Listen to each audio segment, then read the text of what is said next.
Мамлекеттик тилди өркүндөтүп гана койбостон аны кийинки буунга өткөрүп берүү, сактоо. Ош мамлекеттик университетинин дүйнөлүк тилдер жана маданият факультетинде бүткүл дүйнөлүк эне тил күнүнө карата адабий музыкалык иш-чара өткөрүлдү.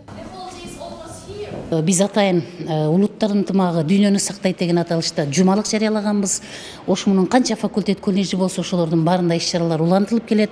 Ошондой эле бүгүн Ош шаарында өзгөчө чоң сынак башталды. Ал сынак албетте эл аралык эне тил күнүнө карата түштүктөгү жогорку окуу жайлардын ортосундагы сынак.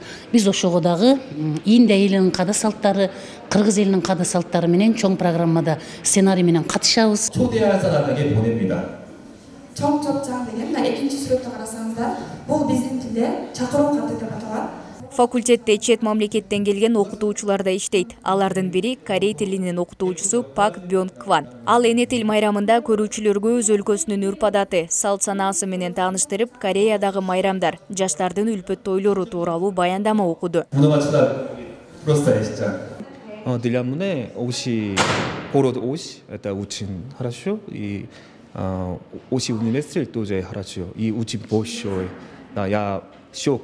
Когда я первый раз, я шок, почему там здесь есть много зданий, другой факультет зданий много. Так я очень рад для работы Ош университета.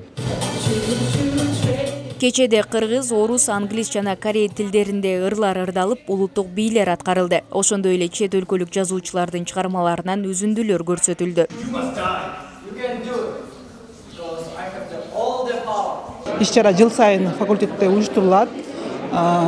Жыл сайын ушул биздин окуткан тилдерибиз англис тили, немец тили, корей тили быйыл кошулду. 2 жылдан бери бул тилди катышпайт эле. Бизге бул корей тили 2 жылдан бери ачылып, ушул быйылкы иш-чарага корей тилин дагы маданиятын көрсөтүүгө ушул адистик салым кошууда. Иш-чаранын максаты ар бир улуттун тарыхын, маданиятын билүүгө жана алар менен достук мамиледе болууга үйрөтүү. Ошондой эле эне тилдин өсүп өнүгүшүнө салым кошууга, даңазалап, даңктоого, тарбиялоо болуп саналат.